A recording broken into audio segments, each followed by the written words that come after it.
क्या होता अगर जेठालाल सेक्रेटरी होता? बबीता जी के सामने हीरो बनने के चक्कर में जेठिया ने कर दी गोकुलधाम में सबसे बड़ी तबाही। पंप का पाइप एक खूंखार एनाकोंडा की तरह हवा में लहराया और पानी का पूरा फोर्स सीधा बाबूजी के बेडरूम में जा घुसा। अंदर से आई बापूजी की भयानक चीख। क्या कीचड़ में सना जेठालाल अब बापूजी के हाथों अपनी दोनों हड्डियां तुड़वाएगा या हमेशा के लिए छोड़ देगा सेक्रेटरी की कुर्सी? जेठालाल अब पूरी सोसाइटी का किंग था। तभी दरवाजे पर एक जोरदार धमाका हुआ। धड़ धड़। कोई हथौड़े की तरह दरवाजा पीट रहा था। जेठा की मीठी नींद एक सेकंड में टूट गई। जेठालाल की सांस अटकी थी, पसीना छूट रहा था। सुबह के सिर्फ 6 बजे थे। उसने कांपते हाथों से दरवाजा खोला, पर सामने जो था उसने जेठा की रूह कंपा दी। दरवाजे पर आत्माराम तुकाराम भिड़े खड़ा था और उसके हाथ में था एक लंबा सा लाल कंप्लेंट रजिस्टर। क्या है भिड़े, सुबह सुबह मेरी नींद क्यों खराब कर दी? भिड़े ने अपना चश्मा उंगली से ऊपर किया। उसकी आंखों में एक खूंखार चमक थी। भिड़े गुर्राया, जेठालाल तुम अब सेक्रेटरी हो और ब्लैक बोर्ड पर आज का सुविचार कौन लिखेगा? मैं? जेठालाल को लगा था सेक्रेटरी बनना मतलब रोज पार्टी करना है, पर यहाँ तो सुबह ही बैंड बज रही थी। ये तो सजाए काला पानी बन गया था। जेठा ने मुंह बनाया, अरे लिख दूंगा ना भिड़े, कौन सा आसमान टूट रहा है? भिड़े ने तुरंत जोरदार ताना मारा, आसमान नहीं, तुम्हारी कुर्सी टूटेगी। अगर 8 बजे तक सुविचार नहीं लिखा तो मैं जनरल बॉडी मीटिंग बुला लूंगा। भिड़े वहां से पैर पटकता हुआ चला गया। जेठालाल ने गुस्से से दरवाजा बंद कर दिया। उसने जल्दी जल्दी ब्रश किया, भागता हुआ नीचे ब्लैकबोर्ड के पास पहुंचा, सफेद चौक हाथ में लिया। अब सुविचार क्या लिखे? जेठालाल का दिमाग वैसे ही खाली था। तभी उसे याद आया, बबीता जी, उन्हें इम्प्रेस करने के लिए कुछ गहरा लिखना चाहिए। उसने पूरे कॉन्फिडेंस के साथ लिख दिया, जिंदगी एक जलेबी जैसी है, उलझी हुई पर मीठी, बस उसे चाशनी में डुबाने वाला चाहिए। लेकिन तभी किस्मत ने ऐसी पलटी मारी, ठीक उसके पीछे से एक कड़कती हुई खौफनाक आवाज आई, जेठिया, ये क्या बेवकूफी चल रही है? जेठा की सिट्टी पिट्टी गुम हो गई, खून सूख गया। उसने धीरे से पीछे मुड़कर देखा, बापूजी। बापूजी ने अपनी छड़ी हवा में उठा रखी थी। उनकी आंखें अंगारे उगल रही थी। तू सेक्रेटरी है या कोई सड़क छाप आशिक? ये क्या कचरा लिखा है बोर्ड पर? जेठालाल ने डर के मारे अपना चौक लगभग निगल ही लिया था। उसके हाथ पैर बुरी तरह कांपने लगे। बापूजी, मैं तो बस सोसाइटी वालों को जिंदगी की फिलॉसफी समझा रहा था।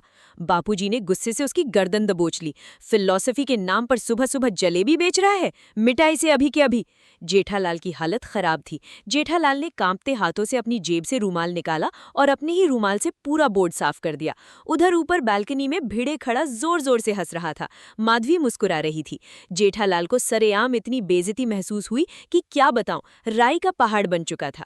जेठालाल ने मन ही मन सोचा कि ये सेक्रेटरी की पोस्ट तो सच में कांटों का ताज है। खैर, जेठालाल नहा धोकर नाश्ता करने बैठा। जेठा ने जलेबी का पहला निवाला उठाया ही था कि मोबाइल बज उठा।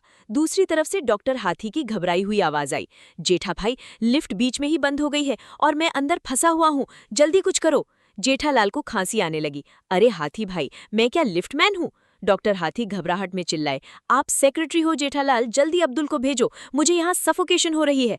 जेठालाल ने गुस्से से फोन काट दिया। वो अब्दुल को फोन लगाने ही वाला था कि तभी दरवाजा धड़ाम से खुला। पोपटलाल आंधी की तरह अंदर घुस आया। कैंसिल, सेक्रेटरी कैंसिल, मेरी छत टपक रही है। तुम कर क्या रहे हो इस सोसाइटी में जेठालाल? पोपटलाल, अभी बारिश का मौसम ही नहीं है तो तुम्हारी छत कैसे टपक रही है? पोपटलाल गुस्से से लाल हो चुका था। अरे ऊपर भिड़े के घर से पानी लीक हो रहा है, तुम अभी के अभी भिड़े को कड़क नोटिस दो। गाइस, जेठालाल की ये हालत देखकर मुझे तो सच में तरस आ रहा था। भाई साहब ने बड़े बड़े सपने देखे थे कि वो सोसाइटी के डॉन बनेंगे, लेकिन यहाँ तो एक आम चपरासी से भी बुरी हालत हो गई थी। हर कोई उसे नौकर की तरह ऑर्डर दे रहा था। जेठालाल का पारा हाई हो गया। उसने पोपटलाल को धक्के मारकर घर से बाहर निकाला और खुद बिना नाश्ता किए ही नीचे कंपाउंड में उतर गया। अचानक उसके चेहरे पर एक बड़ी सी स्माइल आ गई। सामने से बबीता जी आ रही थी। जेठालाल अपनी सारी टेंशन, सारा अपमान एक पल में भूल गया। उसने अपना कॉलर टाइट किया और चेहरे पर हीरो वाली स्माइल चिपका ली। गुड मॉर्निंग बबीता जी, कहिए आपके नए सेक्रेटरी का काम कैसा चल रहा है? लेकिन तभी एक जोरदार झटका लगा। बबीता जी ने गुस्से से अपना मुंह बना लिया। जेठा जी, कैसा काम? कल रात से मेरे किचन के सिंक में बिल्कुल पानी नहीं आ रहा है। आप सेक्रेटरी बने हो या सिर्फ शो पीस? जेठालाल के दिल पर सीधा तीर लगा। छपाक। तभी पीछे से अय्यर वहां आ टपका। अय्यर ने जेठा को घूरते हुए एक जहरीला ताना मारा। जेठालाल, मेंटेनेंस का काम तो तुमसे बिल्कुल होता नहीं है, सिर्फ बड़ी बड़ी बातें करते हो। मैं आज ही तुम्हारे खिलाफ अविश्वास प्रस्ताव लाऊंगा। जेठालाल का खून खौल गया। अरे अय्यर भाई, मैं सेक्रेटरी हूँ, पानी नहीं आ रहा ना, मैं अभी खुद जाकर मेन पंप चेक करता हूँ। आधे घंटे के अंदर बबीता जी के किचन में पानी होगा।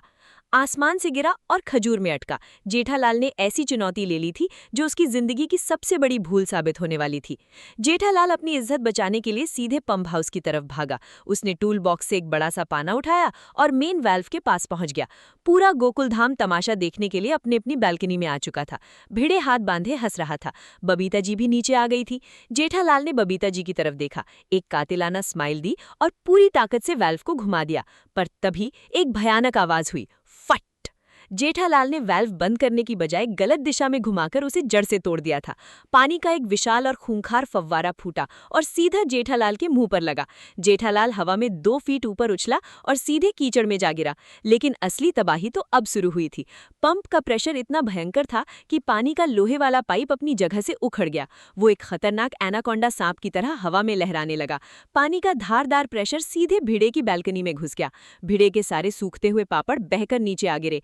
भिड़े जोर जोर से चिल्लाने लगा, ए जेठालाल, मेरे पापड़। लेकिन सबसे बड़ा झटका तो तब लगा जब वो अनियंत्रित पाइप तेजी से घूमा और सीधे बापूजी के बेडरूम की खुली खिड़की की तरफ मुड़ गया। पानी का पूरा फोर्स एक तोप के गोले की तरह बापूजी के कमरे के अंदर जा रहा था। 1 सेकंड का सन्नाटा छा गया और फिर अंदर से बापूजी की भयानक, रोंगटे खड़े कर देने वाली चीख सुनाई दी। जेठालाल कीचड़ से सना हुआ था, आंखें फटी की फटी रह गई। वो बस ये खौफनाक नजारा देख रहा था। उसे समझ नहीं आ रहा था कि वो भागे या वहीं डूबकर अपनी जान दे दे। जेठालाल ने बबीता जी को इम्प्रेस करने के चक्कर में अपने ही बाप को डुबा दिया था। अब बापूजी बाहर आकर जेठालाल का सेक्रेटरी पद छीनेंगे या उसकी दोनों हड्डियां तोड़ेंगे। जो भी होगा, जेठालाल की जिंदगी का ये वाटर पार्क अब उसे बहुत महंगा पड़ने वाला है।